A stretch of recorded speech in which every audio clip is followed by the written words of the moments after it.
Assalamualaikum warahmatullahi wabarakatuh. Ketemu lagi dengan Bribka Suyono, masih di channel Suyono Listrik, channel edukasi, motivasi lepas dari anxiety, psikosomatis maupun asam lambung berdasarkan pengalaman yang saya alami. Oke, apa kabar Anda semua? Saya doakan Anda semua sehat jasmani maupun jiwani dan segera lepas dari anxiety, psikosomatis maupun asam lambung. Seperti janji saya yang dulu ya, saya akan menghadirkan istri saya. Karena kenapa? Karena istri saya itu adalah saksi yang paling menguatkan kalau saya dulu itu menderita anxiety psikosomatis.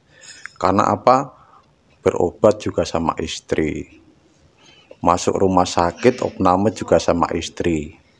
Ya, selain dibantu oleh kakak saya yang sudah almarhum. Sebenarnya saya ingin mewawancarai dua-duanya, yaitu kakak saya sama istri saya.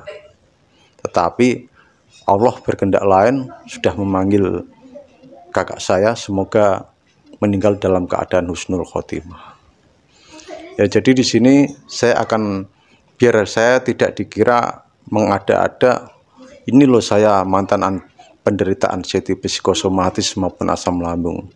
Jadi biar lebih menguatkan, saya akan mewawancarai istri saya tentang keadaan saya yang dulu itu bagaimana begitu saat alami asam lambung anxiety psikosomatis. Nah, sekarang mulai dulu dari asam lambung ya. Terus terang saya kalau asam lambung itu benar-benar menjaga pola makan ya. Yang tahu saya ini menjaga pola makan adalah istri saya. Jadi saya tidak mengada-ada dulu makan saya itu bagaimana. Begitu nanti biar istri saya yang jawab. Halo Dek. Ya. Itu apa, saat saya alami asam lambung itu Dek Tuti itu memasakkan saya apa sih gitu ya. Istri saya namanya Tuti Mardiana ya, Tuti Mardiana. Jadi saya panggil tiap hari, saya memanggilnya itu Dek, nggak bisa Mama, enggak. Karena lidah ini sudah terlanjur memanggilnya Dek ya, Dek terus begitu ya. Jadi yang saya makan itu apa Dek begitu? Tiap hari saya memasakkan suami saya yang direbus-rebus saja, ikannya direbus, dipepes, terus sayurnya juga bening. Dan buah-buahnya itu yang pepaya terus sama pisang, nggak pernah yang lain, nggak ada. Selama sakit saya rebus, saya bakar, jadi nggak pernah gorengan. Kami ikut pantang semua. Ya itu makanan saya saat asam lambung ya. Setelah asam lambung saya sembuh, ya itu terus saya memulai memberanikan makanan yang agak sedikit digoreng-goreng gitu Dek ya. Iya. Yang digoreng-goreng begitu. Nah begini Dek, saya selain menderita asam lambung kan juga menderita kecemasan atau istilahnya anxiety disorder maupun gejala psikosomatis. Nah, saat saya mengalami anxiety psikosomatis atau istilahnya depresi lah atau ketakutan berlebihan, itu yang saya lakukan tiap hari di rumah itu apa saat saya sakit itu. Saat saya sakit saat saya belum tahu kalau itu saya itu sakit anxiety psikosomatis, karena taunya kan anxiety psikosomatis itu setelah 2,5 tahun lebih lah kira-kira, itu baru tahu kalau saya menderita sakit itu.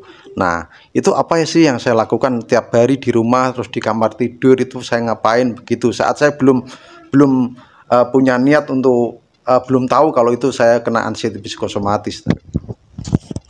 Tiap hari murung di kamar, diem saja tapi nggak mau bicara, nggak mau ngomong ya, sering marah tapi ya saya sabar. Tak suruh zikir, tak ambilkan tasbih suruh zikir daripada bengong, nggak mikirin yang enggak, mendingan zikir Mas, kata saya gitu. Terus alhamdulillah lama-lama dicoba dan sekarang ya tiap hari sampai sekarang masih zikir, masih itu rajin lah pokoknya. Meditasi saya gimana? Meditasinya ya tetap masih habis sholat, terus habis kalau ini istirahat biasa, ini dia olah nafas, Pokoknya relaksasi terus di rumah, meditasi di tempat-tempat itu, di sawah kan. Kayak gitu, di sawah di depan rumah itu. Kalau bulan purnama juga itu di sama anak-anak meditasi di tengah sawah dalam keadaan hening gitu. Kita yang nemenin nungguin di pinggir itu sawah, bapaknya di tengah-tengah gitu. Kita sambil main sendiri, bapaknya meditasi di tengah sawah. Iya. Terus saya berapa kali opname di rumah sakit itu, Dek? Opnamenya saya itu. Opname di rumah sakit itu Berapa kali coba? sering bolak-balik Enggak, itu opnamenya aja. 3 kali, 3 kali. gitu. Terus di Kalau UGD-nya? UGD-nya sering hampir seminggu ke sana. Yang nganterin ya gantian, kadang ya saya, kadang kakaknya, kadang anak saya. Gitu. Kok saya sering ke UGD itu kenapa, Dek? Ya tiba-tiba cemas, kayak rasa takut. Badannya itu ngedredeg, gemeteran gitu loh. Terus keringet dingin keluar kayak orang bingungan. Jadi ya saya antar ke IGD itu biar kakiran ya sakit-sakit apa, biar diinfus apa, dicek darah apa, dicek jantung. Alhamdulillah tapi nggak apa-apa. Terus sama dokter suruh pulang, disuruh ini nggak apa-apa Bu, pulang aja. Lah saya bingung nih sakit apa Dok. Lah tak suruh pulang, ya di rumah ya gitu lagi, bengong, merenung lagi, diem di kamar gitu. Ya saya ya ngikutin aja, diem, ikut, ya cuma ngasih semangat, sabar, suruh dikir terus, tak suruh ingat Allah aja gitu. Nah, terus begini Dek, waktu saya itu kan tidurnya itu susah sekali dulu itu, kan sampai nggak bisa tidur sampai 2 hari kalau nggak salah dulu itu. Nah, saya itu kalau nggak bisa tidur itu lihat muka saya itu bagaimana, mungkin perubahan di badan saya, terus muka saya itu bagaimana. Nggak bisa tidur kalau malam tuh bapaknya mukanya pucat, terus matanya celong, sayup. Tak suruh tidur, minum obat tidur ya nggak bisa katanya, malah kadang nggak bisa tidur malah marah-marah, ini nggak bisa tidur piye gimana katanya gitu, sambil marah-marah. Padahal udah minum obat tidur itu, sampai saya terapi, saya pijit-pijit tapi nggak bisa tidur. Badannya ini sampai ke pipinya kempot tuh, pucat, kempot, celong semua, kan nggak tidur jadinya gitu. Ya itu ya, rekan-rekan, jadi itu terpurunya saya selama 2,5 tahun.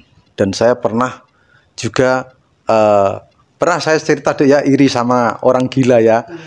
Ya, saya pernah iri sama orang gila ya, orang gila yang di jalan-jalan itu, orang itu kok sehat begitu, orang gila, apa saya seperti itu saja, padahal saya itu takut gila. Nah, itu dulu saya pernah bilang gitu sama istri saya, dan saya sudah pernah bilang juga, saya ungkapkan ini pada Anda semua begitu. Jadi insya Allah cerita saya ini semoga tidak ada kebohongan ya. Saya kan shopping dokter.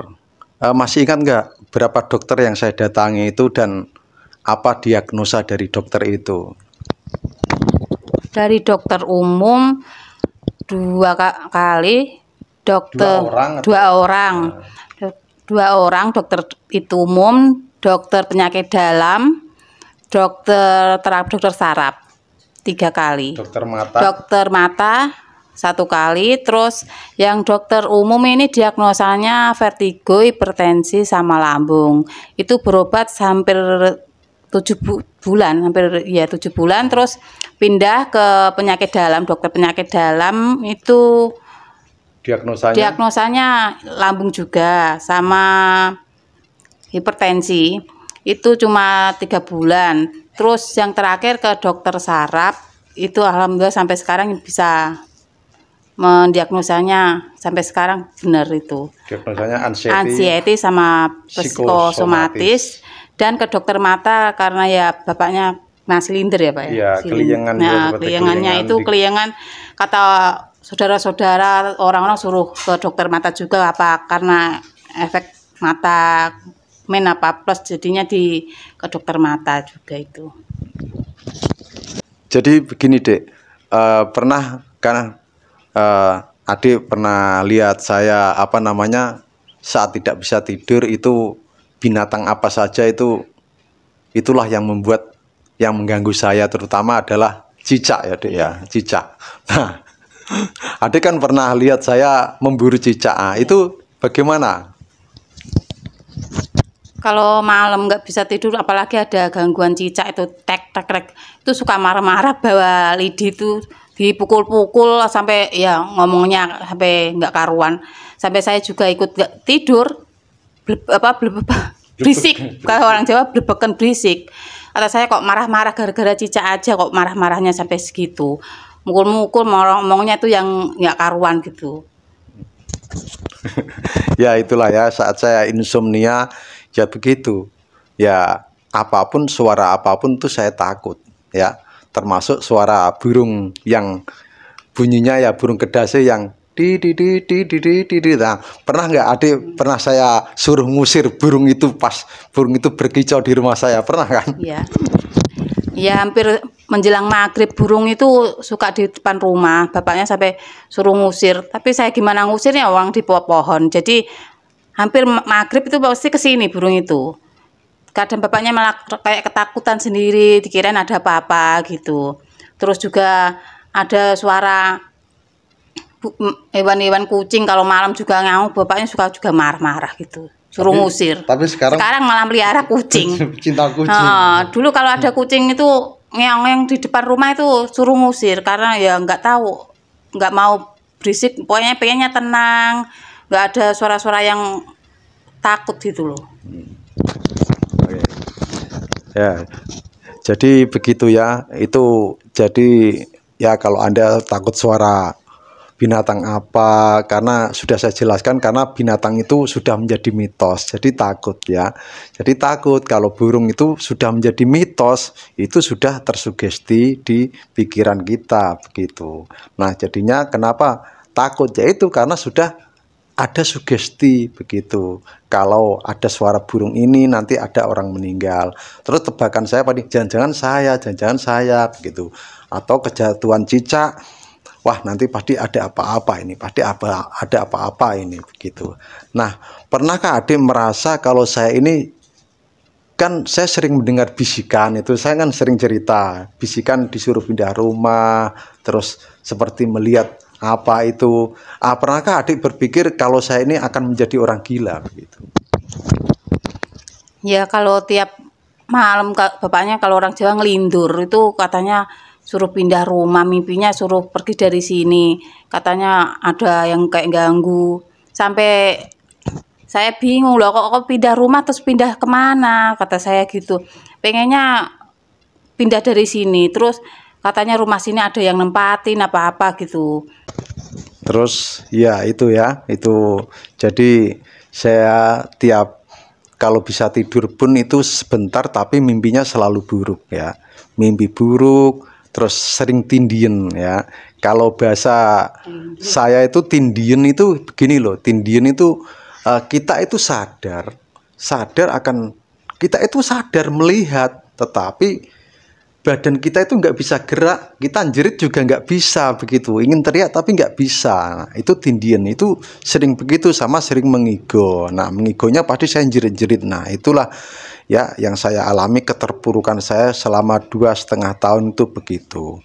Nah sekarang begini Dek, kan pernah kita itu ketipu ya nggak ketipu sih, istilahnya ada seorang pengobat alternatif, ahli alternatif itu menjanjikan dalam waktu seminggu sakit saya sembuh, dan langsung disuruh bayar 1.800.000 ya kan.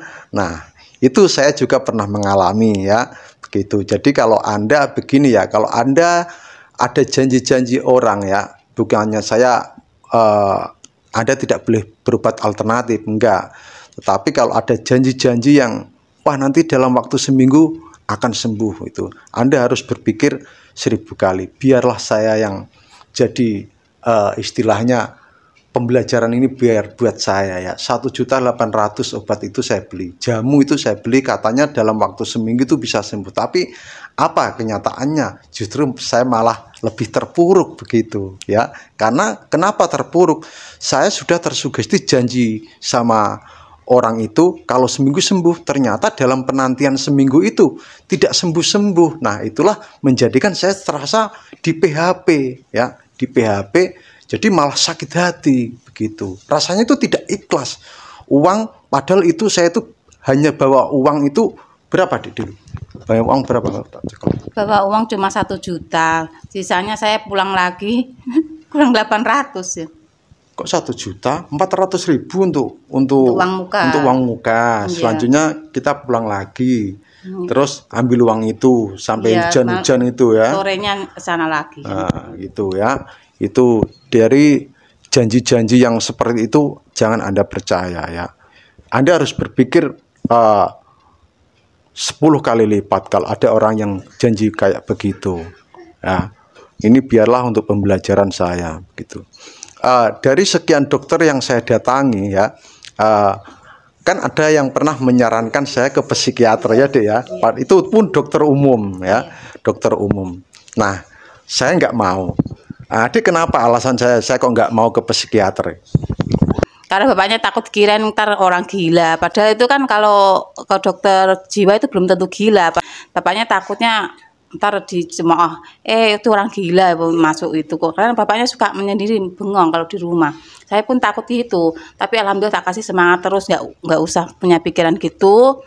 Istighfar, ingat bakalan sembuh, nggak ada dikasih penyakit sama Allah pasti ada obatnya, kata saya gitu. Ya, itu ya. Jadi dari sekian dokter itu yang menyarankan adalah dokter umum ya untuk saya ke psikiater. Tapi saya tidak mau karena apa? Saya itu takut dibilang gila ya begitu. Tetapi terus terang dalam hati saya itu ingin ke psikiater. Karena apa?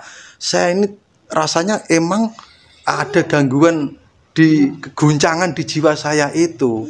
Ya, rasanya itu aneh karena saya merasa bukan diri saya sendiri. Pernah Dek, saya bilang mata saya blur ya, buram ya kalau melihat. Nah, blur itu. Terus merasa saya itu di alam lain begitu. Jadi ya itulah yang saya rasakan itu.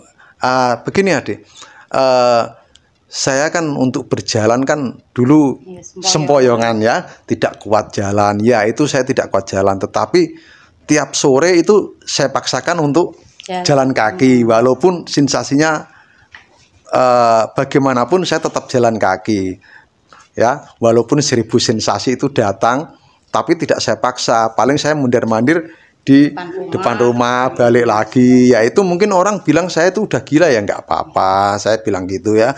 Saya lebih untuk menata hati. Nah, setelah saya tahu itu anxiety psikosomatis ya, itu adalah sakit pikiran. Itu terus keseharian saya kalau rebahan itu saya ngapain Dek, setelah saya itu tahu kalau saya itu kena sakit pikiran begitu.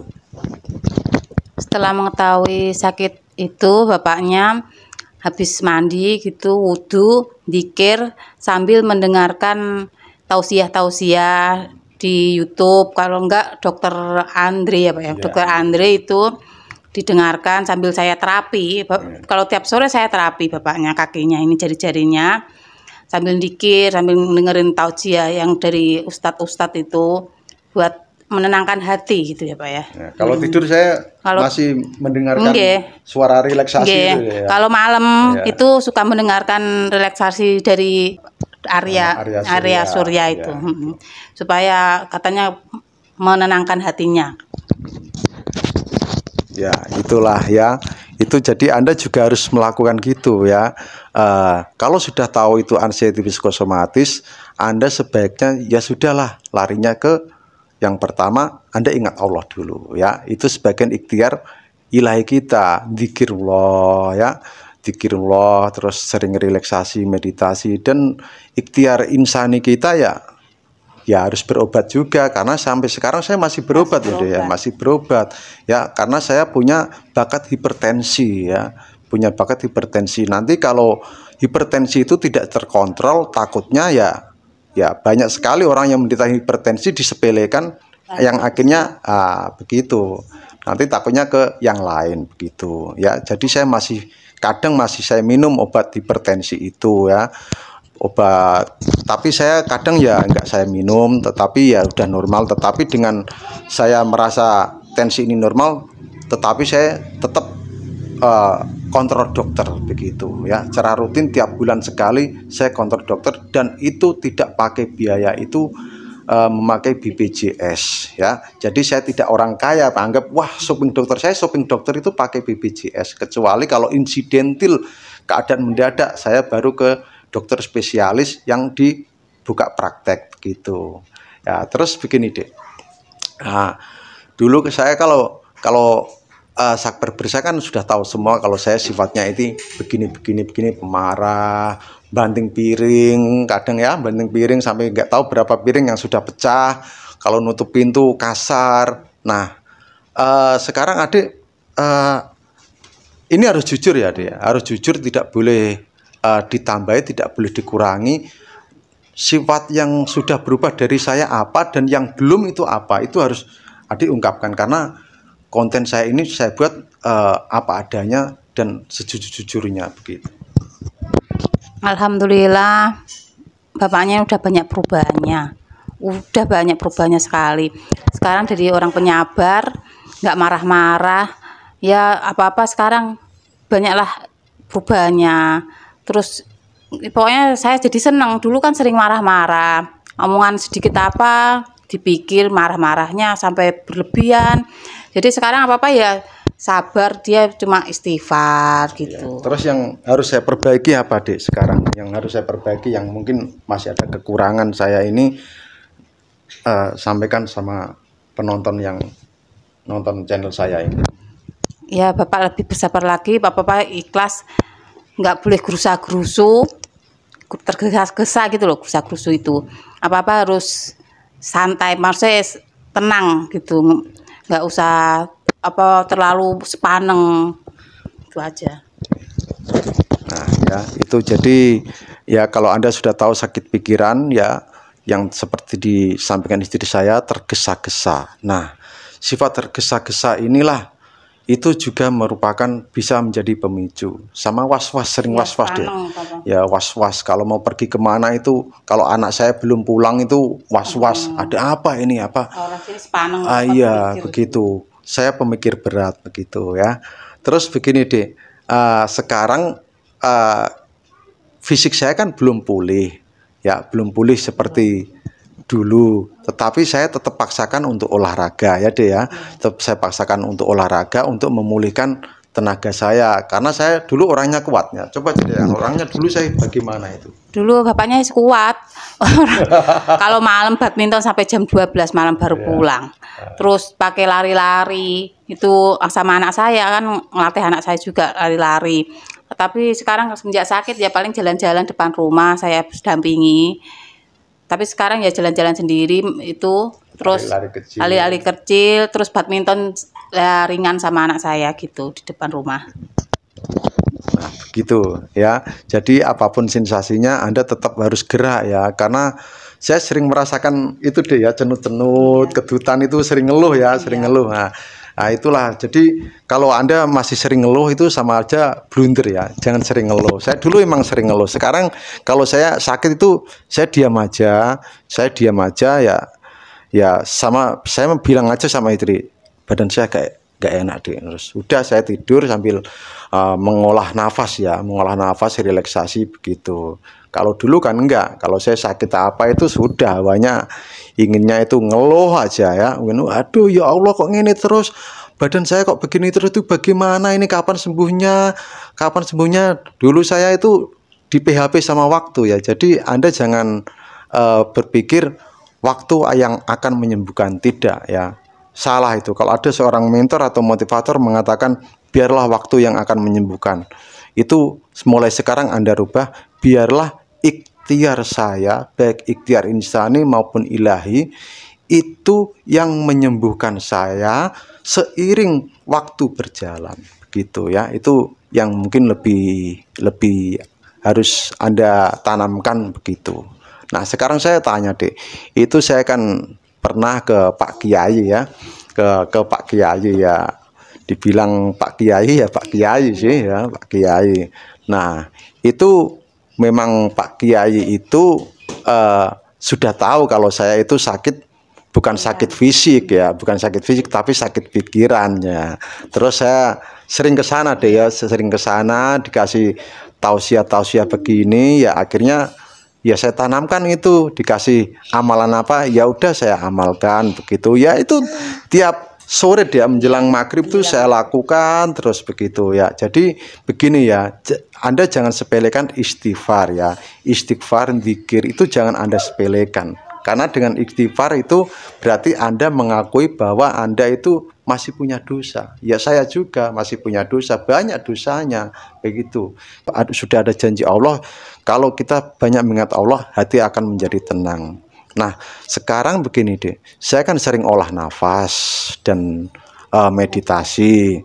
Nah, itu menurut adik setelah saya meditasi, itu yang apa sih yang saya rasakan itu? Saya kan pernah bercerita kalau saya sering meditasi, sering olah nafas itu badan saya kok jadi segar begini gitu ya, Ade ya. Nah, gitu aja. Jadi jangan sepelekan meditasi ya sama relaksasi, mendengarkan audio-audio, mungkin muratal Al-Qur'an Anda dengarkan begitu. Ya, saya itu sudah 2,5 tahun dulu ya mengalami itu. Sebenarnya sudah lama saya merasakan, tapi nggak pernah saya rasakan, nggak pernah saya itu. Udah lama saya itu sebenarnya. Jadi kalau Anda pesimis untuk sembuh, Anda salah ya. Anda harus optimis bahwa pasti akan sembuh. Tidak ada penyakit yang tidak ada obatnya ya. Semua penyakit itu ada obatnya. Anda harus punya prinsip yang seperti itu. Dan bagi Anda yang non muslim ya, pendekatan agama sesuai dengan agama yang diajarkan pada Anda begitu ya. Sekali lagi ya, itu yang saya rasakan, yaitu karena support dari istri juga mendukung ya.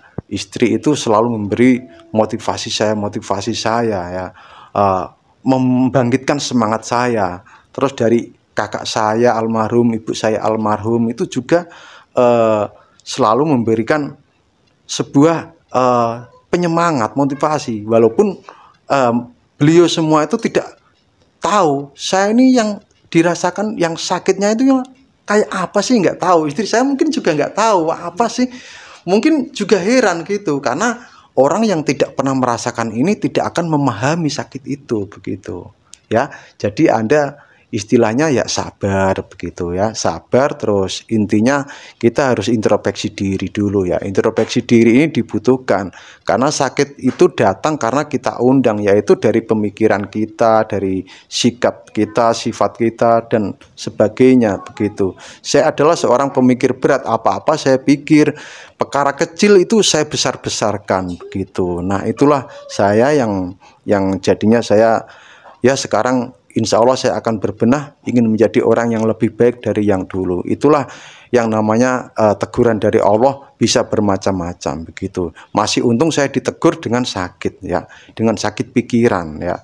Kalau saya ditegur dengan sakit fisik, misalnya sakit apalah itu, mungkin wah lebih berat lagi, karena sakit pikiran itu sebenarnya sembuhnya dari pikiran kita begitu. Istri saya pernah menasihati saya begini, anggap itu bawaan badan ya, sekarang badan Mas itu ya begini ya, sekarang nikmati saja. Nah, itulah yang selalu saya tanamkan. Oh iya, saya harus mensyukuri ini, saya anggap bawaan badan gitu. Lama kelamaan kalau Anda melakukan tip-tip dari saya, nanti Anda akan sembuh sendiri. Saya yakin itu ya. Saya juga pernah dulu nggak memanggil sih, saudara saya ada yang berinisiatif mendatangkan pengusir hantu deh ya. Iya. Coba ceritakan. Juga ada pernah ke sini. Iya. Tapi yang mendatangkan saudara saya. Iya, yang datang ke rumah sini katanya rumah saya itu ada penghuninya. Ini punggungnya suami saya katanya digambloki, digendongin, orangnya katanya berat, digendongin, digamblokin, terus akhirnya katanya diambil, dibuang ke makam sebelah sana katanya gitu. Tapi masih itu. Rumah saya sampai udah dipagerin, kalau orang Jawa kan dipagerin, maksudnya ditanemin apa aja biar nggak ada gangguan. Karena bapaknya kan sering sakit-sakitan tapi nggak ada penyakitnya, dicek dokter, dicek darah, dicek segala macam nggak ada, jadinya ya namanya orang tua, namanya saudara kan bingung, dicarikan orang pinter lah, liatin katanya rumahnya yang begini lah apa, jadi dipageri kata orang Jawa gitu. Itu inisiatif dari saudara saya, karena saya dari dulu orangnya nggak percaya gitu-gituan deh ya, yang nggak percaya gitu-gituan. Tetapi itu inisiatif dari saudara saya nggak tahu loh, tiba-tiba kok datang katanya pengusir hantu. Ya saya jadi ya udahlah, saya nggak mau mengecewakan saudara saya, ya udahlah biarin. Tapi saya dalam hati saya itu tidak percaya, katanya saya ada yang gundeli, makanya kepala berat terus sempoyongan, ya itu ada yang gendongin. Nah itu ya, jadi Anda sudahlah mitos-mitos yang tahayul-tahayul itu Anda tidak usah Anda pikirkan. Jadi yang goib itu memang ada goib, ya itu wajib kita percayai. Tapi kita tidak perlu ingin tahu bentuknya kayak apa, nggak usah ya. Wajib kita percayai saja begitu. Jadi kalau Anda mengalami itu ya tidak disantet orang ya, tidak diguna-guna orang. Bahkan saya pernah mandi pakai daun kelor ya deh. Mandi pakai daun kelor itu mertua saya ya, mertua saya katanya ke orang pintar supaya disuruh mandi dengan daun kelor. Dia saya yang nggak mau mengecewakan, namanya orang tua pinginnya kan sembuh. Ya udah saya mandi aja pakai daun kelor, tapi juga masih begitu juga sampai herbal apa obat tetes itu deh. Obat tetes itu wah sudah banyak lah. Ya. Apapun katanya orang obat ini saya beli sampai kayak apotek. Koleksi obat, koleksi herbal ya deh ya, koleksi herbal gitu. Ya, jadi Anda tetap sabar aja. Sakit pikiran itu sembuhnya dengan pikiran saya, dengan pikiran. Selain itu Anda harus punya motivator ya, motivator. Saya kebetulan ada teman saya yang dari polisi yang pernah saya wawancarai itu. Selain itu istri saya ini sangat memahami keadaan saya. Nah, banyak sekali subscriber saya yang mengeluh begini loh ya, di kolom komen itu ada suaminya yang nggak memperhatikan, istrinya yang nggak memperhatikan, bahkan itu suaminya disia-siakan, itu ada ya. Saya kasihan. Kalau padahal orang sakit itu yang dibutuhkan apa? Support, bukan malah dikucilkan atau dibilang kurang iman. Tidak ya. Bukannya orang sakit anxiety psikosomatis kurang iman, itu saya menentang itu ya. Kita itu iman, percaya.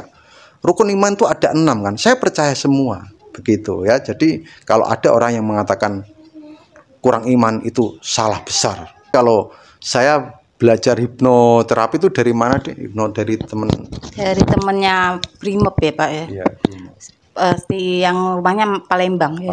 Palembang sama Pak siapa itu. Bapaknya pernah di hipnoterapi lewat segini HP.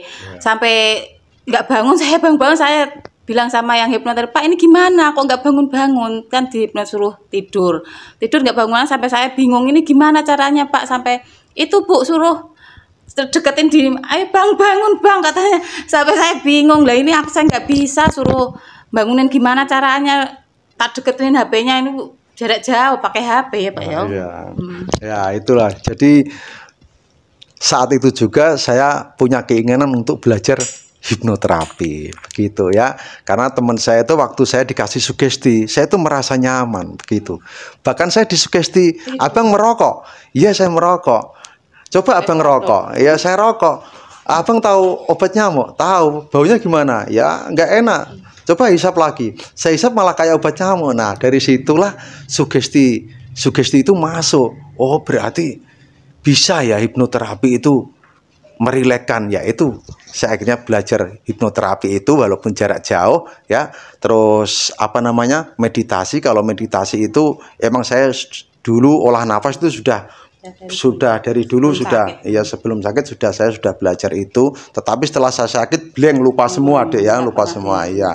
Terus saya tahu kalau saya sakit pikiran itu akhirnya ilmu-ilmu yang saya dapat dulu itu saya itukan lagi ya, saya pelajari lagi, alhamdulillah bisa bangkit begitu ya. Tetapi Anda tetap harus ikhtiar berobat ya, tetap berobat ya, tetap berobat. Kalau Anda ingin sembuh alami ya harus sabar begitu. Saya lama ya deh ya, penyembuhannya lama saya ya, jadi saya sabar begitu. Nah ya, nanti begini loh ya, nanti di kolom komen jangan ada yang komen begini ya, yang perempuan istrinya cantik kok, yang laki-laki jelek, jangan bilang gitu ya, awas kalau bilang gitu ya. Karena dulu saya mendapatkan ini penuh dengan perjuangan ya, betul dengan perjuangan saingan saya banyak, tetapi saya yang hitam ini bisa mendapatkan dia. Cantik nggak? Cantik kan? Nah, itu perjuangan saya itu. Ya, itulah ya, benar, saya ini adalah memang mantan penderita anxiety psikosomatis. Saya ungkapkan apa adanya. Saya sudah mewawancarai teman-teman saya, termasuk istri saya, karena istri saya yang selalu dekat dengan saya, dialah yang tahu dengan keadaan saya. Ya, saya sampai kayak mau jadi orang gila, saya sudah rasanya ingin putus asa dulu Sampai deh ya. pamitan. Sampai pamitan gimana tuh, Pak?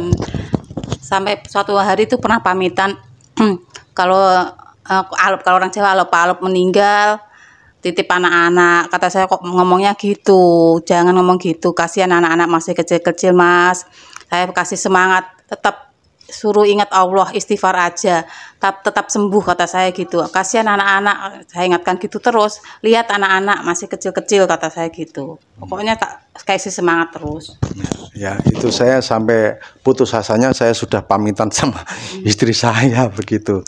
Nah, sekarang Anda nggak boleh tanya ya, nanti di kolom komen nggak boleh tanya, nanti istri saya masalah ikut jawab. Sekarang aktivitas seksualnya gimana? Jangan ada yang tanya. Ya saya terus terang deh ya, ini kita kan nanti kalau membohongi kan dosa. Emang aktivitas seksual saya terganggu dulu deh. Iya, terganggu. Tapi ya saya sadar lah, lagi sakit kita sabar dulu. Kalau ntar saat sembuh kan pulih, itu sehat lagi gitu, kata saya gitu. Nggak apa-apa. Sebagai istri ya saya menyadari itulah, nggak menuntut dan. Gitu ya. Jadi pasangan Anda kalau saat ini menderita anxiety psikosomatis, kalau aktivitas seksual terganggu, ya Anda harus saling mengerti begitu. Saling mengerti. Kalau tidak ya nanti takutnya ya nanti malah menyimpang ke hal yang lain. Pahamilah bahwa kalau pasangan Anda sakit itu dia butuh perhatian dan motivasi begitu ya. Karena istri saya ini termasuk orangnya sabar ya, termasuk orang sabar. Saya marahi model apapun ya alhamdulillah sabar sekali ya. Ya harus bersyukur ya, harus bersyukur punya pasangan yang seperti ini begitu ya. Selain cantik juga hatinya cantik begitu. Kalau saya kan jelek. Saya terus terang di video-video itu saya selalu mengatakan jangan bosan melihat saya karena wajah saya tidak menarik. Coba kalau dibandingkan hitam sama putih, kayak zaman dulu foto hitam putih kan. Ya, itu apa namanya, sedikit pengalaman saya, terpuruknya saya waktu mengalami anxiety psikosomatis. Pahamilah bahwa orang lain itu tidak akan memahami Anda. Yang bisa memahami Anda itu adalah diri Anda. Makanya pelajari, amati yang terjadi di diri Anda. Apa sih yang Anda butuhkan? Ketenangan. Nah, kalau Anda ingin butuh ketenangan ya Anda harus zikir, meditasi itu ya. Meditasi itu tidak sesat kok. Tidak sesat. Saya yakin tidak sesat ya. Meditasi itu kita itu berdiam diri mengingat Allah. Jadi ya tidak apa namanya bertentangan dengan akidah agama ya. Gitu. Nggak tahu kalau menurut agama Anda yang non muslim ya. Kalau menurut saya, kalau untuk muslim kayaknya saya yakin itu nggak bid'ah ya. Saya doakan semoga Anda semua itu segera lepas ya. Yang penting Anda itu harus los ya. Rileks saja, udah serahkan apa yang terjadi itu ya hanya pada Allah begitu. Jiwa dan raga Anda itu milik Allah. Udah serahkan saja begitu. Saya bukan hanya teori, saya dulu emang susah untuk melakukan itu, susah teori saya. Teori saya bilang itu, ternyata memang itu obatnya ya. Memang itu obatnya. Kalau kita sudah ikhlas, sudah pasrah, selain kita berikhtiar ya sudah. Itu nanti kita akan mendapat ketenangan begitu. Mungkin hanya itu saja.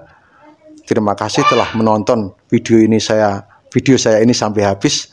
Kalau nggak salah itu 41 menit ya. Nggak apa-apa. Anda nggak boleh hemat kuota ya.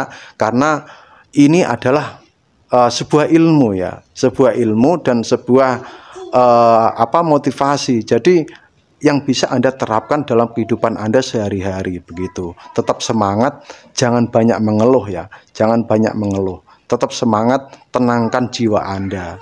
Harus rileks. Malam hari otak istirahat begitu. Ya, walaupun kadang saya kalau capek, kalau dulu waktu sakit itu saya jarang sholat subuh terus terang. Saya itu terus terang ya, jarang sholat subuh dulu waktu sakit itu. Karena apa? Saya itu adzan subuh itu baru bisa tidur begitu. Jadi untuk wudhu itu malas gitu ya. Gitu. Ya, saya harus jujur. Jadi di sini Bapak Yono itu orangnya baik, terus ibadahnya enggak, saya dulu biasa aja, saya biasa. Cuma sekarang saya ingin menjadi lebih baik walaupun masih belajar begitu ya. Terus terang masih belajar. Ya, oke, mungkin hanya itu saja. Salam sehat dari Bribka Suyono. Wassalamualaikum warahmatullahi wabarakatuh.